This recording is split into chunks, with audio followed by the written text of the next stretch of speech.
representa un colectivo de pacientes que quizás seamos muy peculiares con el resto, porque llevamos una enfermedad que ya está erradicada en casi todo el mundo. Solamente hay 3 países endémicos, Afganistán, Pakistán y Nigeria, donde la poliomielitis es endémica.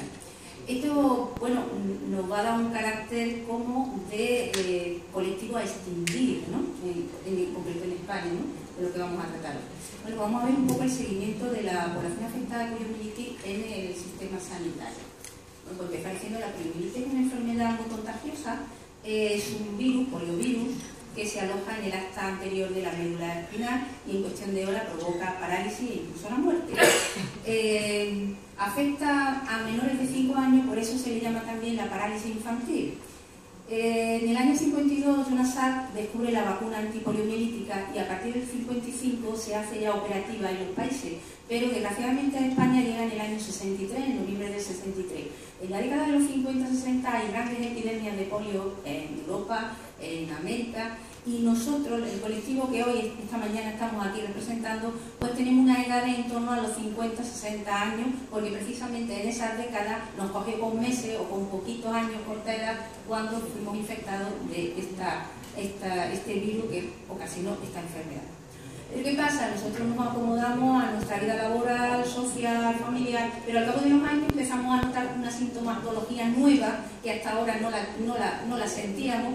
A este conjunto de síntomas es el llamado síndrome postpolio SPP, para abreviar. Empezamos a sentir una nueva debilidad muscular, atrofias musculares, dolores articulares, una fatiga inusual, problemas con el frío, intolerancia al frío, problemas de sueño a la hora de respirar, en los casos de más afectación a la hora de tragar.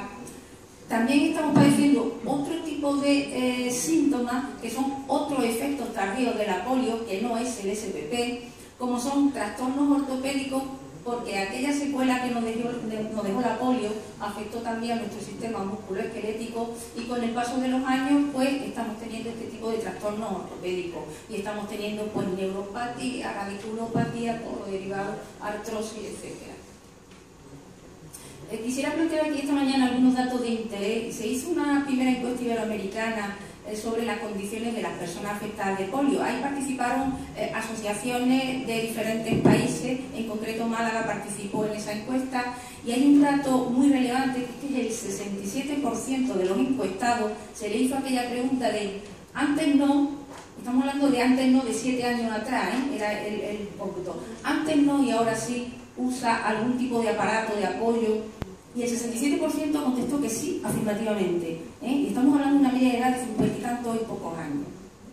Otro dato de interés que recogía esta encuesta era el uso de la silla de ruedas. Pues el 32% de los afectados de polio estamos usando sillas de ruedas de pocos años acá. Nos estamos sentando en sillas de ruedas. Luego, es una discapacidad tal que nos está limitando la funcionalidad de nuestra vida. Ante esto, AMAPI, ¿qué hace? Bueno, vamos a plantear un plan estratégico. AMAPI, como presentaba Maribel, es una asociación joven, aunque tenemos una corta experiencia como delegación andaluza, pero nos constituimos en el año 2012 y decidimos crear un plan estratégico de actuación para ver los resultados en breve plazo, 2013-2014. Tened en cuenta que somos una enfermedad a extinguir y lo que se haga por nosotros tiene que ser ahora, no después. En el diagnóstico de nuestros usuarios vimos un árbol de problemas, quisimos plantear cuál era el problema focal, el central, y coincidimos en que ellos detectaban una atención médica deficiente. Cuando digo médica estoy hablando de los profesionales de la salud, no solo de los médicos enfermeros, del resto del sistema. Los efectos que esto provocaba pues era una merma en la calidad de vida. Los efectos, porque no se investiga. Los efectos, pues que si la sanidad pública no me da respuesta y tengo dinero, me voy a la privada, si me lo puedo permitir. Quisimos ver las causas de este problema de falta de atención deficiente. El problema primero era la invisibilidad de nosotros. Somos un colectivo olvidado e invisible, porque ni siquiera sabíamos cuánto éramos en la provincia de Málaga, qué número de afectados, de qué estamos hablando. No existe censo ni registro a nivel nacional, a nivel regional. Otra causa que detectamos en este árbol de problemas, en esta raíz, era el desconocimiento muchas veces del propio profesional, ¿no? Que cuando llegas a la atención primaria, al médico de cabecera, y bueno, pues él ya no ha estudiado, si es joven, es que apenas estudia la polio en la facultad, entonces hay un desconocimiento sobre los efectos tardíos de la polio. Hay una falta de formación en los profesionales sobre esta temática. Otra raíz de ese árbol de problema era muchas veces a nivel de paciente que no demandamos, la falta de demanda. No vamos al médico porque decimos, bueno, ¿para qué voy al médico si no sabe qué hacer conmigo? Y muchas veces también es un desconocimiento del propio afectado porque no sabe qué le está pasando. Tiene unos síntomas pero no sabe ni siquiera qué es eso del SBP, a veces la desidia de no querer ir al médico, a veces la no aceptación, es decir, si toda la vida de Dios yo me he adaptado con mi limitación física, ¿qué pasa? Que ahora ya no puedo trabajar o no puedo hacer determinadas cosas. Y luego otra raíz que era pues la falta de protocolo, de una hoja de ruta para el profesional, para cuando llegamos a la atención primaria que sepan qué hacer con nosotros, y eso veíamos que lo que hay una confusión, una descoordinación entre la atención primaria y la atención secundaria o especializada. Diseñamos 3 líneas estratégicas. Una, conocer el número afectado en la provincia,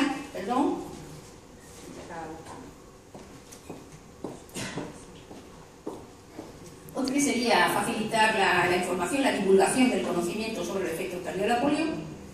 Y una tercera línea, fomentar la implicación de este sistema sanitario en la atención de nosotros como pacientes. Bueno, pues resultado número 1, ya tenemos datos.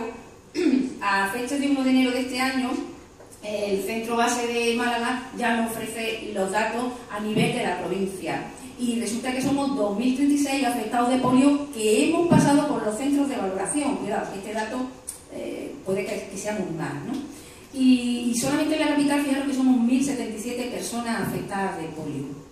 Tenemos los datos por municipio y evidentemente en aquellos municipios donde hay más población pues se concentra también mayor número de afectados. Luego la capital de Málaga, Antequera, Vélez Málaga, Ronda, Marbella, Estepona, son aquellos municipios donde hay más número de afectados. Resultado número 2, en cuanto a la divulgación del conocimiento, pues empezamos a organizar, a celebrar jornadas, charlas, talleres, encuentros. Organizamos mesas informativas, vamos a los medios de comunicación, explicamos un poco nuestra casuística, organizamos grupos de autoayuda con nuestros usuarios, grupos de estudio donde un doctor nos explica, nos expone los temas y nos informa también de aquello dentro de la asociación. La actuación la hemos centralizado por distrito sanitario o área de gestión clínica, entonces en torno a los hospitales de Málaga. ¿Y por qué es tan importante la formación? Yo sé que somos reiterativos, ¿no?, las asociaciones de pacientes, porque hay algo que nos une, que es que la información. ¿El paciente por dónde recibe la información?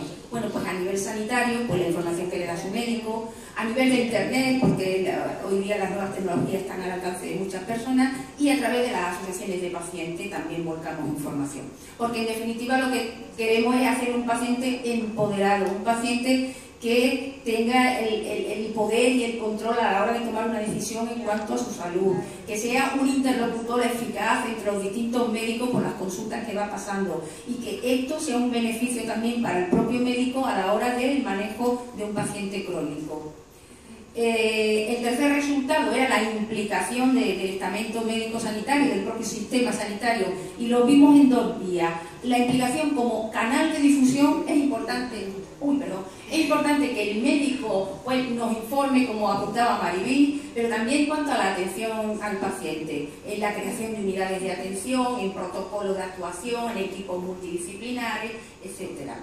La implicación, bueno, pues estamos contentos que este año se va a dar un paso de calidad en el hospital regional en cuanto a los afectados de polio. Estamos trabajando ya con el servicio de neurología y de rehabilitación. Y en cuanto a la implicación sanitaria de la consulta, cuando llegamos nos evalúan, nos diagnostican, nos tratan, lo que queremos es una atención especializada y un seguimiento de nosotros como pacientes. En estos globos están nuestras ilusiones y nuestras esperanzas volcadas, que son nuestras demandas, porque necesitamos centros o unidades de referencia, no existe nada a nivel estatal. estatal. Necesitamos una coordinación eficaz entre la atención primaria y la secundaria, un registro de pacientes, unos equipos multidisciplinares donde ser tratados, unos protocolos de actuación y la investigación tan importante para cualquier patología. En esa ruedecita queremos simbolizar la sanidad pública, que formamos parte de toda ella, la administración, los profesionales, las asociaciones de pacientes, los propios usuarios como pacientes. Y para terminar con esta frase que me parece muy importante, y es que la polio es una enfermedad del pasado, pero sus efectos tardíos forman parte del presente. Muchas gracias.